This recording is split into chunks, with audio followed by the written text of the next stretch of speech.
Hello, magandang umaga. Hapon na pala.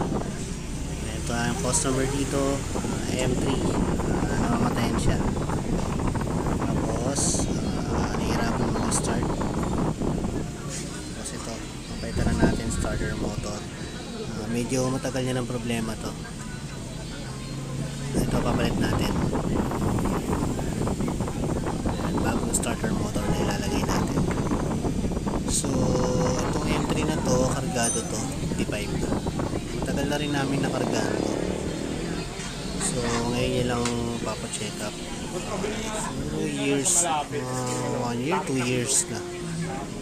Kasi ito, susunod tayo customer, Mio Sporty, tune up lang.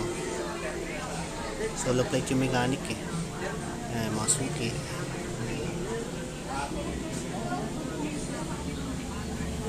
Let's go. Ito yung makina oh. Hindi nyo na nangyayari pag hindi masyado sa maintenance. So alagaan nyo lagi yung motor nyo mga sir. Para laging maganda ang biyahe natin. Ingat.